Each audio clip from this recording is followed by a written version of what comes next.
dia a todos. Que a paz de Jesus envolva cada um de nós. No mês de Páscoa, acho que é oportuno recordarmos o sentido da Páscoa para nós.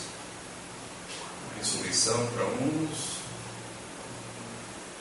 mas o renascimento, acho que de Jesus para nós, sempre, não só num dia, mas em todos os dias de nossas vidas. O Natal, o Páscoa também, todos os dias. Se nós buscarmos o sentido dela, desses eventos cristãos, para as nossas vidas. E nós vamos abordar hoje uma temática que nós consideramos assim das mais delicadas. É um fenômeno que ocorre nos agrupamentos em geral, trazendo muitas vezes transtornos, sofrimentos, aflições, dissensões, distanciamentos, causando rupturas nos agrupamentos, sejam eles profissionais, culturais, políticos e também religiosos, mas também familiares. Nos interessa mais de perto na nossa abordagem de hoje a questão da aversão nas nossas vidas familiares. Eu penso que todos já têm uma ideia, mesmo que por alto, sobre o tema, sobre o que nós iremos abordar a partir de agora. Aversões. Nós podemos dizer que este fenômeno das aversões, ele está presente em todas as famílias, envolvendo pais, filhos, irmãos, sobrinhos, tios, a parentela em geral. Mas com certeza o fenômeno das aversões afeta, ou já afetou, ou vai afetar a vida de cada um de nós individualmente, exigindo muita caridade, muita paciência, muita tolerância, muita compreensão, sobretudo muito amor, para que diante dessa prova ou dessa provação das aversões em nossas famílias ou em nossas vidas, nós possamos sair vencedores. Não é uma tarefa simples, que exige muito de nós, mas é uma tarefa a qual todo cristão, seja de qual segmento for, inclusive o nosso segmento cristão espírita, está comprometido e precisa fazer o enfrentamento adequado para que saia vencedor e para que, enfim, a harmonia possa se estabelecer dentro dos agrupamentos e a vida se faça uma vida agradável, boa de ser vivida. Mas vamos falar um pouquinho sobre a questão das simpatias, antes de tudo. O que nós entendemos por simpatia? Onde ocorre a simpatia? Quando ocorre? A simpatia tem a ver com semelhanças, não tem? A simpatia tem a ver com semelhanças. As semelhanças de pendores, de tendências, de talentos, de vocações, as tendências morais, as tendências de um modo geral. Quando há semelhança, existe o quê? Existe uma atração. Correto? Nós nos sentimos identificados com alguém. E quando nós nos identificamos com alguém, nós nos sentimos atraídos por esse alguém. Não é assim que ocorre? E quando nos sentimos atraídos por alguém, por um ambiente, por um espaço, por uma doutrina, por uma ideia política, uma ideia de qualquer natureza, nós nos sentimos atraídos para ela. E tendemos a buscar isso para nós. Porque o nosso espírito quer isso, ele quer se alimentar dessa ideia, desses conceitos, e então ocorrem os agrupamentos. E os agrupamentos promovem suas atividades, desenvolvem seus trabalhos, e com isso aqueles que participam desses agrupamentos naturalmente desenvolvem suas experiências de aprendizado e de crescimento pessoal, seja no plano intelectual, moral ou espiritual. Então a simpatia é uma condição importante e indispensável, diríamos até, para a lei do progresso. para que ela se execute em nossas vidas e dentro da nossa sociedade, da nossa humanidade em geral. Então, a simpatia, que nós sabemos que é a lei que reúne os espíritos, no mundo espiritual, os espíritos se reúnem pela lei de simpatia, correto? Sim, pela lei de simpatia. Há uma tendência natural dos espíritos se agruparem por simpatia. Eles se buscam uns aos outros sempre pelas suas identidades. E identidade é aquilo que identifica cada um, seja um espírito encarnado ou desencarnado. Mas na Terra, as nossas famílias, e isso nos interessa mais de perto, elas são formadas pela simpatia, não são? Simpatia. Não existe simpatia dentro dos nossos agrupamentos familiares? Nós podemos perceber a simpatia entre a nossa pessoa e, de repente, o pai ou a mãe, mas de uma forma mais especial, um filho ou uma filha, tios, primos, sobrinhos. Nós podemos perceber isso? Podemos e devemos perceber e estar atentos a isso. Essa simpatia significa o quê?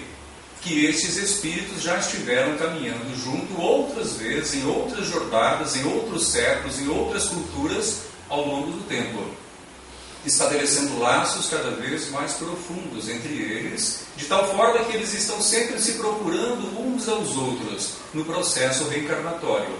Então, ora estão juntos na Terra, ora estão juntos no espaço. Ora estão separados, mas de repente, mais algum tempo à frente, estão juntos de novo. E assim vai se operando o processo de evolução com base na simpatia e com base na formação desses agrupamentos familiares. O agrupamento familiar da Terra é um agrupamento familiar pelos laços de sangue, são agrupamentos consanguíneos via de regra. A família normalmente se define pela união de pai, mãe e filhos. Mas podem também entrar aí os adotivos, que constituem também parte da família. Se nós considerarmos a família terrestre pelo ponto de vista dos ancestrais, então ela já vai se ampliar muito mais. Já não serão apenas pai, mãe e os filhos, mas aí envolve também toda uma descendência imensa, envolvendo tios, sobrinhos, primos, e isso aumenta indefinidamente. Do nosso ponto de vista, para a nossa análise espiritual, é muito interessante nós considerarmos esse ponto de vista da ancestralidade. Por quê? Porque nós sabemos que as nossas simpatias familiares, os espíritos com os quais temos laços mais profundos, ora, eles estão dentro do nosso próprio lar, mas também se apresentam em outras condições, em configurações diferentes de família. Pode, ora, ser um sobrinho, uma sobrinha, pode ser um primo, e isso ocorre constantemente. O que hoje é um sobrinho, é um primo, no passado pode ter sido um irmão, um filho, uma filha, e isso é uma realidade. A configuração familiar que nós temos hoje já não será a mesma da próxima encarnação nossa, será muito diferente. E ela se constitui, se realiza sempre em acordo com as necessidades dos espíritos envolvidos. Então nós temos a simpatia unindo os espíritos no mundo espiritual, formando agrupamentos. Neste sentido apenas é que nós falamos que existem famílias espirituais, só neste sentido, pela identificação de uns com os outros. Mas quando nós reencarnamos, nós podemos reencarnar na família com espíritos simpáticos, mas também, por vezes e frequentemente, também ocorre a encarnação em nossos agrupamentos familiares de espíritos antipáticos. Então ocorre também aí o fenômeno da antipatia. E se nós temos na simpatia um caminho maravilhoso de construção e progresso, nós temos na antipatia a sua oposição. Porque não havendo a identificação, e às vezes até um sentimento de repulsa, que é o que caracteriza a antipatia, então já não há aquela possibilidade de estar junto de uma forma agradável, uma forma gostosa, uma forma produtiva. Muito pelo contrário, a tendência é de se distanciarem, de se evitarem, de fugirem uns dos outros para evitar aquele convívio. Mas é um convívio que, pela lei divina, a lei de amor, se faz necessário. Então já vamos concluindo que a fuga, a evitação, o não enfrentamento da situação de maneira adequada acaba inviabilizando aquele projeto de família, onde o espírito antipático é membro importante, integrante do processo e que pelas leis divinas está ali não por acaso, mas criando e possibilitando um convívio indispensável para que haja reajuste, para que ocorra a reharmonização entre ele e outros membros da família. Então vamos analisar isso dentro dos nossos agrupamentos familiares. Eu já percebi isso claramente dentro da minha família como um todo, né? Não do lar, mas entre a parentela em geral, a presença dos espíritos simpáticos e dos antipáticos. E a gente percebe isso desde quando eles são pequenininhos, desde quando vêm ao mundo. Você sente uma atração imensa por um e às vezes tem uma dificuldade até de aproximação com o outro, que ainda é criança, causando às vezes um sentimento de culpa, uma coisa estranha, um sentimento desagradável dentro de nós. Por quê? Porque nós, por educação, por religião, por valores pessoais, nós sentimos que devemos amar, mas ao mesmo tempo sentimos uma dificuldade de amar, e até pelo contrário, né? Parece haver um sentimento de animosidade. Perceberam isso já em suas famílias? Há que se perceber isso, há que se estar atento a isso. Não ignorar esta realidade. Por que não ignorar? Para que possamos viver de uma forma consciente, mais consciente, né? Não apenas no automático, mas estarmos perceptivos às diferenças de personalidades, de comportamentos, a essa questão da simpatia e principalmente da antipatia. Porque neste segundo caso seremos muito mais exigidos, né? Se reclamará muito mais de nós no campo do Evangelho, no campo da vivência dos conceitos que todas as semanas nós explanamos, nós ouvimos dentro das nossas casas espíritas e que nós encontramos em nossos livros, em nossa literatura, em nossa doutrina e de uma forma mais especial no Evangelho segundo o Espiritismo. A concretização desse conhecimento em nossas vidas é fundamental. O Espírito Hamed diz que as nossas aflições são resultantes da não vivência dos conhecimentos que nós temos. E ele está corretíssimo. Vivenciássemos tudo aquilo que sabemos e as aflições seriam reduzidas ao mínimo. Ao mínimo. Em muitos casos elas nem mesmo ocorreriam, porque já estaríamos imbuídos de um sentimento maravilhoso, gostoso, que inviabilizaria rixas, atritos, discussões, debates acalorados, disputas, celeumas. Meu Deus! Então é preciso estar atento a esta realidade da simpatia, da antipatia e também da aversão. Mas o que seria a aversão para nós? Será o mesmo de antipatia? Antipatia, conforme vimos na questão 387 do Livro dos Espíritos, ela pode ocorrer naturalmente entre duas criaturas que se encontram e que já se percebem, não se gostam muito, não se sentem atraídas ou até sentem uma certa repulsa uma pela outra. Mas pode ser a primeira vez que eles se encontram no processo reencarnatório, eles podem nunca ter se conhecido antes. Então não há necessidade de que tenha ocorrido alguma coisa anteriormente entre eles para que aquela antipatia se verifique. É uma falta de combinação fluídica mesmo, geralmente decorrente de pessoas ou de espíritos, melhor dizendo, que alimentam ideias, ideologias muito diferentes. E isso então vai aparecer no seu campo fluídico, no seu magnetismo. E na aproximação de magnetismo, de campos magnéticos muito diferentes, há esse distanciamento, essa evitação natural. Mas a aversão não. E isso é importante para nós, é o que nós queremos destacar hoje. A aversão tem antecedentes. A aversão, que é aquela repulsa profunda, e às vezes até acompanhada de ódio, agressividade, ela tem raízes mais profundas na nossa alma. Pode já ter acontecido algo nessa vida mesmo, em anos passados, mas normalmente ela tem suas raízes em outras encarnações. Especialmente quando nós nos referimos à família, à constituição da família. Aqueles que já vêm trazendo, já do berço, uma antipatia profunda.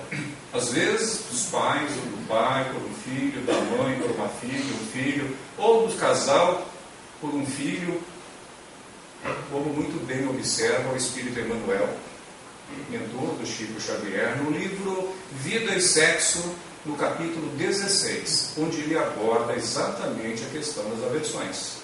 E já inicia mencionando essa antipatia entre pais e filhos, que muitas vezes levam os pais, no decorrer do tempo, a maltratar o filho ou os filhos, e não, né? E às vezes ocorrem casos, inclusive, que a coisa termina de forma trágica, em infanticídio. Não temos visto isso ultimamente, vez ou outra, de vez em quando, pela mídia? Pais tirando a vida dos próprios filhos? É um fenômeno, portanto, real, presente dentro da nossa sociedade e que pede entendimento. E que a doutrina e a literatura espíritas trazem muita luz, né, nos facultando assim a possibilidade de fazer o enfrentamento adequado desse tipo de situação. Mas o Espírito Emmanuel também, aí neste mesmo capítulo, ele faz uma referência à criminalidade do passado, aos muitos crimes, né, milhares e milhares de crimes perpetrados ao longo dos séculos passados, e que hoje, por via do processo de reencarnação, se convertem em processos aversivos, em aversão, presentes dentro da nossa sociedade.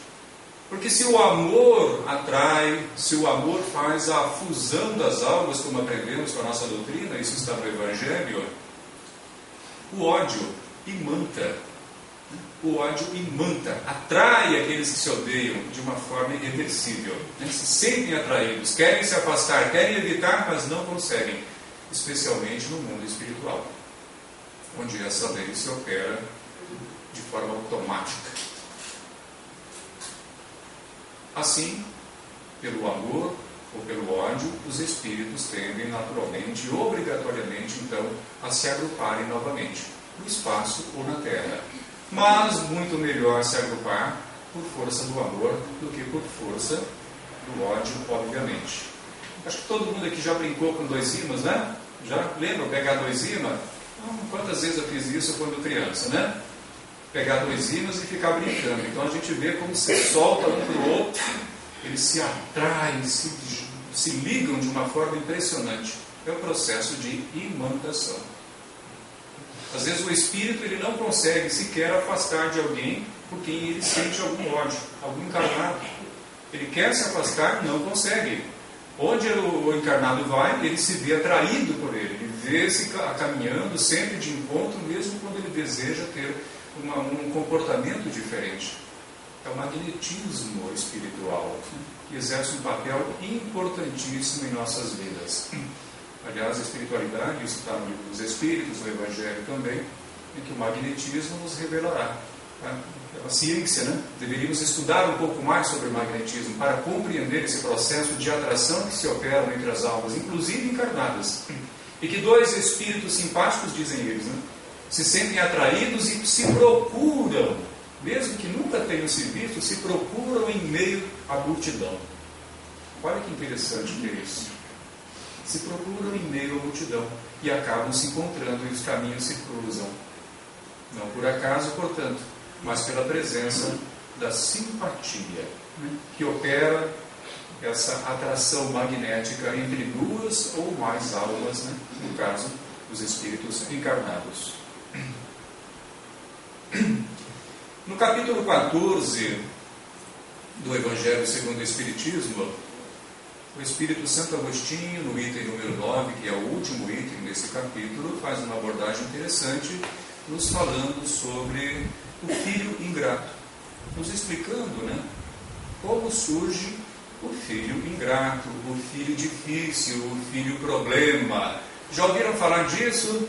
Já perceberam isso nas famílias? É algo real? Afeta nossas famílias? Afeta a sociedade? Claro que afeta e muito. Né?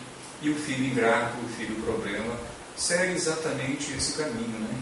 E Santo Agostinho nos explica dizendo que quando nós desencarnamos, quando o espírito desencarna, quando a criatura desencarna, leva para o mundo espiritual as suas virtudes ou suas paixões, não é? Porque aprendemos, uns se vão cheios de ódios, de repulsas, de desejos de vingança por aqueles que lhes prejudicaram na terra.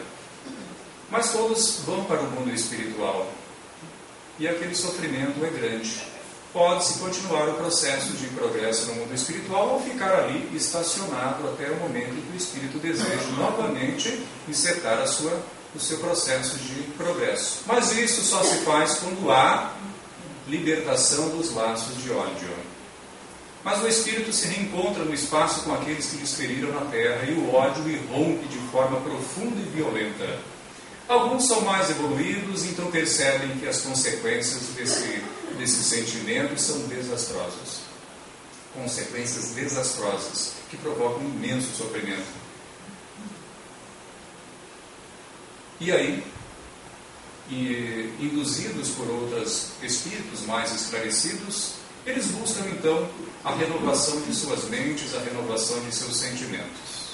Mas ao olharem para aqueles que detestaram a terra, que lhes prejudicaram imensamente, seja no plano moral, no plano material, no plano da família, da honra, o ódio irrompe novamente. Mas percebem que não há outro caminho senão o da caridade. E o que é a caridade nessas circunstâncias? O perdão total das ofensas, o esquecimento dos prejuízos sofridos. Aí então o espírito, não vendo outra saída, se coloca a se preparar para uma futura encarnação. Anos e anos de preces, de meditações, de preparo. Até que chega um momento que há um corpo em vias de preparo na família daquele ou daqueles a quem ele detestou da terra. E então ele pede aos espíritos, instrutores, orientadores desses processos, a permissão para poder dar vida àquele corpinho que está para se formar naquela família dos seus inimigos. E então ele reencarna como filho ou como filha. Qual será então o seu comportamento, o seu procedimento? Será de amizade, de inimizade? O Espírito Santo Agostinho nos diz que dependerá da força de vontade do Espírito, da sua resolução e da sua perseverança nas resoluções tomadas no mundo espiritual.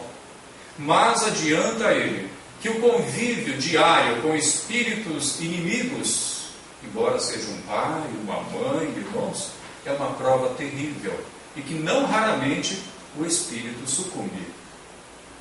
Ou seja, ele acaba se deixando frequentemente se levar pela impulsividade nascente, de forma instintiva, daquele ódio que existe dentro dele, e nem sempre ele é bem sucedido nessa empreitada terrestre. E o processo, então, naturalmente vai ter que se alongar depois em vidas sequentes. É assim que se explica a presença do filho ingrato, da filha ingrata nas famílias. Mas eu prefiro chamar de filho conflituoso ou uma filha conflituosa, porque na verdade a criatura sabe que necessita amar. Ela, para se sentir bem, se sentir feliz, necessita amar aquele que é pai ou que é mãe, mas encontra uma grande dificuldade.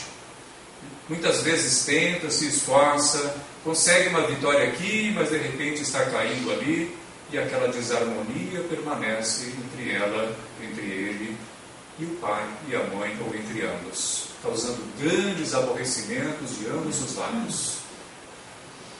Recentemente, eu conversava com um amigo e vi que ele estava contente, porque uma filha que tinha se afastado da família já há muito tempo, tinha retornado para passar o último Natal com eles. Eu já sabia do caso. Uma divergência, uma desarmonia dentro de casa, e ela se afastou, sumiu, sem deixar endereço. E ela retornou recentemente, depois de 17 anos. Já tem sua vida em outra cidade, em outro estado, mas foi um momento maravilhoso para a família. Mas nós sabemos de casos, pessoalmente conhecemos casos de criaturas, de filhos que deixaram o lar em momentos de desarmonia, por uma rixa, uma briga, uma discussão, ou com o pai, ou com a mãe, ou com ambos, e se afastou do lar e nunca mais voltou. Nunca mais voltou. E isso já fazendo 30, 40 anos. Às vezes o pai ou a mãe já desencarnou, até já desencarnaram ambos. Enfim, já não há mais a possibilidade de qualquer coisa, qualquer movimento de reajuste, de harmonia, dentro dessa encarnação. E isso é muito frequente, muito mais frequente do que nós imaginamos. Essa questão do filho ingrato ficou claro para todos? O filho conflituoso. Vamos pegar aqui uma provinha, uma trova. A trova eu sempre uso, vocês sabem, quem me acompanha sabe que eu gosto das trovas do Cornélio Pires e de outros autores.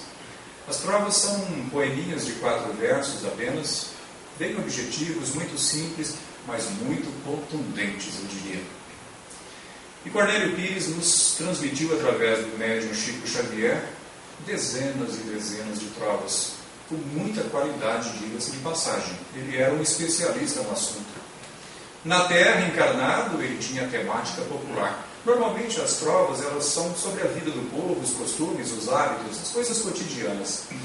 Mas no espaço, naturalmente, ele passou a observar os processos reencarnatórios, os porquês das reencarnações, e então desenvolveu trovas com essas temáticas.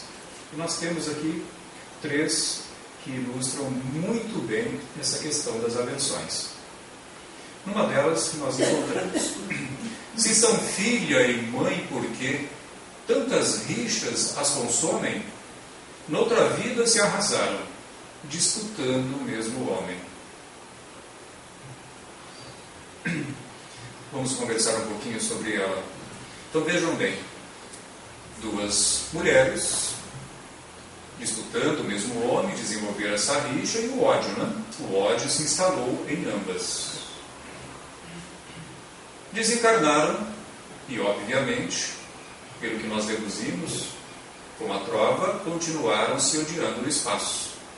E dentro desse processo que nós mencionamos agora há pouco, do filho ingrato, elas se viram então por força da lei divina na necessidade de reencarnarem, no caso como mãe e filha, e continuaram brigando. E continuam brigando. Não sei onde está o homem pelo qual brigaram a essa altura do campeonato, mas nós sabemos que o ódio permaneceu. Então se odeiam e não sabem por quê. Não quer dizer que todo caso de dificuldade, de desarmonia ou de aversão entre mãe e filha tenha essa mesma causa. Aqui é um exemplo. As causas naturalmente são variadas, mas sempre existe uma causa profunda. Que razões de amor em mira, se o filho nem a procura? Ele é o homem do passado, que ela induziu à loucura. Relacionamentos amorosos, promessas, muitas promessas de amor eterno, mas de repente a traição, o abandono, o chute, e a criatura se vê às vezes ainda desprovida de uma condição psíquica, emocional, à altura dessa demanda, dessa experiência tão dura para ela, e acaba então internalizando o sentimento de ódio, de mágoa profunda por aquela pessoa que lhe prejudicou no campo do afeto. Aliás, o campo do afeto é um campo seríssimo. Em todas as nossas leituras percebemos que é o mais delicado de todos. Se prejudicamos alguém em algum campo, haverá sempre um retorno. No campo do afeto, não, a coisa ainda é muito mais delicada e profunda. Se alguém prejudicou alguém no campo da afetividade, vai ter o retorno, sem dúvida alguma. E é bom que venha logo, se puder vir já na própria encarnação, melhor, muito melhor do que deixar para uma outra vida. Então aqui nós vemos o caso do filho, né? Ilustra bem o caso do filho difícil, o filho problema, o filho que não se entende de jeito nenhum com a mãe. Então não é por acaso até que existe essa coisa do filho ter uma dificuldade imensa com a mãe e a filha com o pai. Essa outra trovinha aqui nos complementa o assunto. Manuel seduziu Ercília, deixando-a em tombos loucos. Ela morreu e voltou, e a filha que o mata aos poucos. Eu disse que são contundentes essas trovas, né? São bem contundentes, elas vão direto no assunto. Então aqui nós vemos a filha com dificuldade imensa de convívio com o seu pai. A problemática também reside no campo afetivo, no prejuízo profundo no campo da afetividade em vidas anteriores, que hoje se manifesta nessa dificuldade de convívio, até mesmo na animosidade, no ódio, na agressividade, requerendo em todos os casos a prática ou a vivência da lei de amor. Por quê? Se faltou o amor lá atrás, a terapia cristã espírita hoje, obviamente e obrigatoriamente, tem que ser a da vivência do amor. O amar a Deus sobre todas as coisas e ao próximo como a si mesmo. Percebem que se nós vivêssemos em todas as vidas, sempre orientando e norteando nossos pensamentos e ações e tudo pela lei do amor, nós viveríamos sempre em paz. Sempre em paz, obviamente. As famílias, como nós falamos agora há pouco, se formam a nível espiritual, pela simpatia, pelo entrosamento entre espíritos, né, que se sentem atraídos uns pelos outros pela semelhança de ideias, pela mesma condição moral, pelas buscas, pelas vocações em comum. E então eles acabam reencarnando, formando famílias homogêneas e harmoniosas na Terra também. Mas Deus permite que, por vezes, reencarne entre essas famílias homogêneas e de espíritos afinizados algum espírito menos evoluído, para que no convívio e no contato com os integrantes dessa família ele possa absorver bons conselhos, experiências boas, e desta forma possa progredir mais depressa. Porém, no transcorrer da vida, pode ocorrer que ele venha a se tornar causa de perturbações, muitas vezes, causas de aborrecimentos, de desarmonias, de aflições. Mas a espiritualidade nos diz, aliás, o próprio Santo Agostinho, esse é os últimos 2 parágrafos do capítulo 14, que está exatamente aí a prova e a tarefa a serem desempenhadas pelos integrantes daquela família, junto àquele espírito que parece, digamos aí, um estranho, né? Um estranho no ninho, porque se percebe diferenças imensas entre ele e os integrantes da família. Isso é algo muito presente também dentro dos nossos agrupamentos familiares. Não é propriamente um caso de antipatia ou de aversão, mas pode se transformar se não for feito o enfrentamento adequado em bases de amor desta situação. E ela nos parece também interessante e deve ser considerada por nós dentro dessa nossa temática de hoje. E nos grupos espíritas que nos toca mais de perto, existem simpatia, antipatia e aversão? O que vocês acham? Sim, existem espíritos do passado que se reencontram nos agrupamentos religiosos, mas não só espíritas, em todos os agrupamentos religiosos. Nós vamos encontrar espíritos simpáticos, antipáticos e até mesmo casos de aversões. E assim como ocorre dentro das famílias, também aí uma oportunidade de trabalho dos sentimentos, porque sobretudo o que deve ser trabalhado nesses casos são os sentimentos.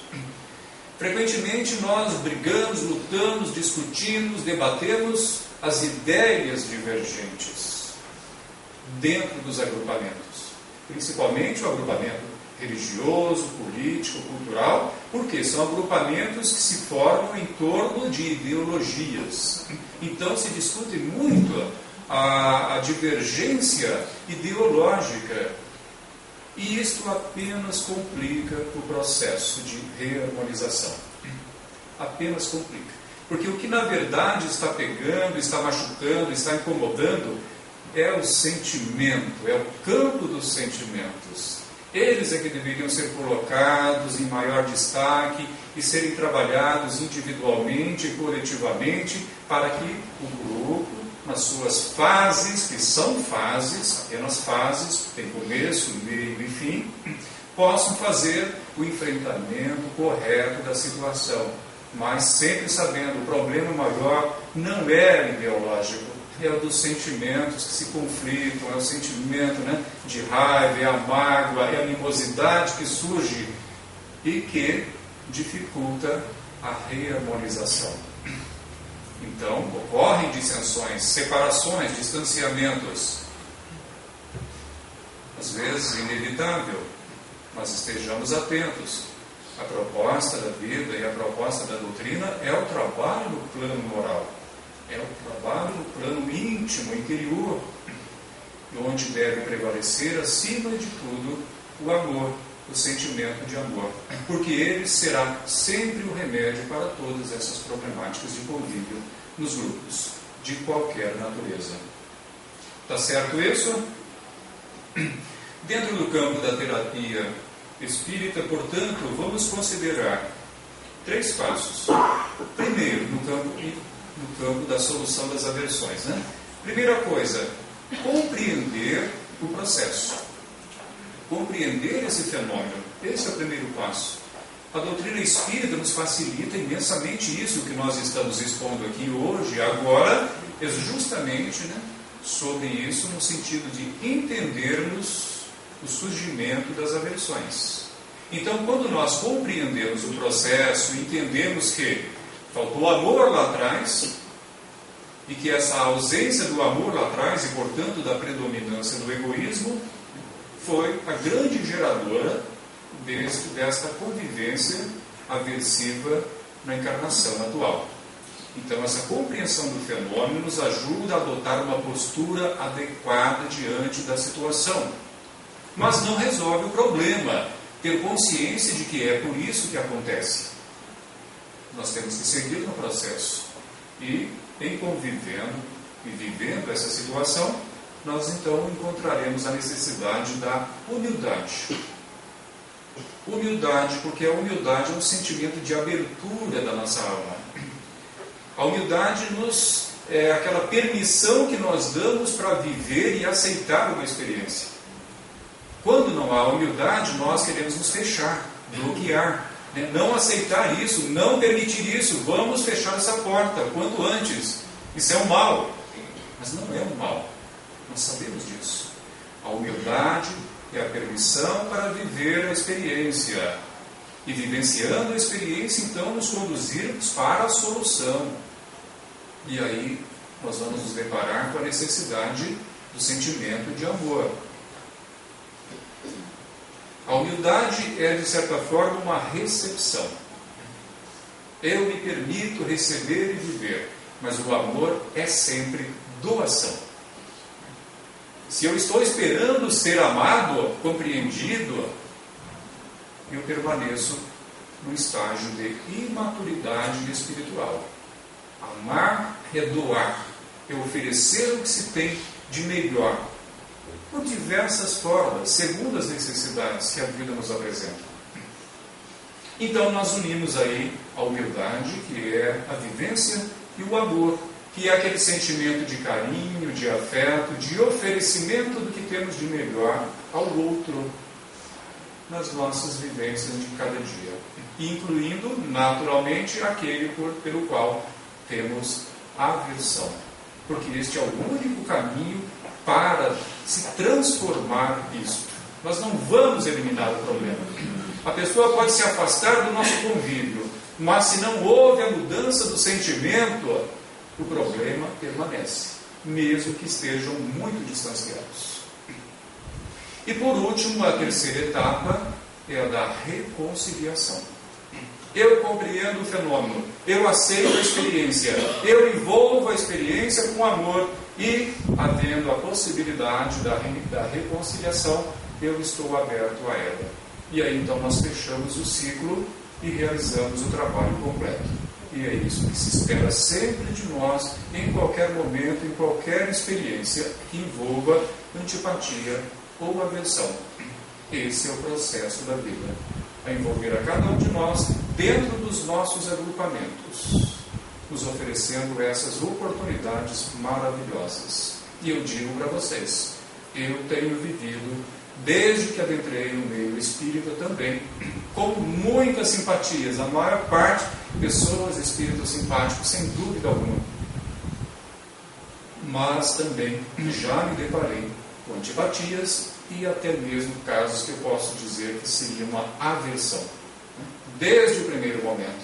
Mas digo para vocês que um amparo espiritual, às vezes de uma forma que a gente nem entende como, todos esses casos estão sendo superados, um a um.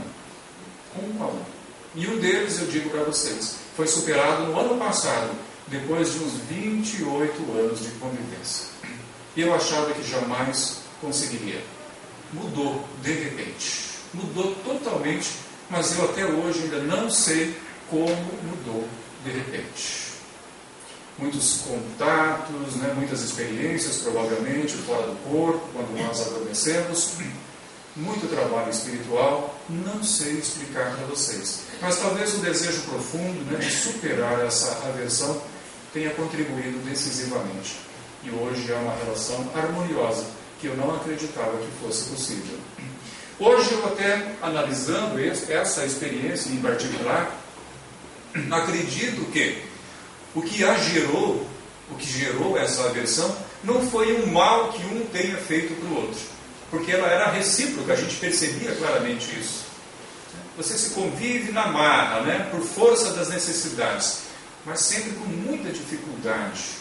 Eu acredito que hoje, com o esclarecimento que tenho, que essa aversão em particular, ela tem a origem nas ideologias muito diferentes que nós alimentamos em vidas passadas.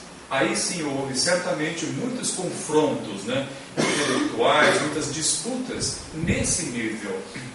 Tanto é que tanto eu quanto ele somos duas pessoas muito ligadas ao estudo, à pesquisa, e isso é um indicativo muito claro de que essa aversão possa ter como origem divergências ideológicas do passado. E, aliás, é muito bom estarmos atentos a isso, inclusive no campo político. Nós que vivemos um momento meio turbulento, aprendermos e entendermos que o outro que tem uma orientação política diferente da nossa, ele está fazendo isso em obediência automática ao que ele sente, a sua identidade espiritual. Isso tem que ser considerado e respeitado. Tem que ser respeitado. Ele não vai mudar, não vai se transformar para nos agradar, como nós também não vamos aderir a uma ideia com a qual não nos simpatizamos de jeito nenhum. É um processo profundo, que está arraigado dentro de nós. O que se pode fazer aí é buscar o melhor convívio. E esse melhor convívio é o convívio respeitoso para o nosso próprio bem, para a nossa própria felicidade. E esta é a mensagem, então, que deixamos a todos, para a reflexão de todos, acerca dessa temática das aversões. Mas recordando e fechando o nosso tema, lembrando que, acima de tudo, o que deve prevalecer em nossas vidas é o sentimento de amor, é a lei de amor. Muita paz.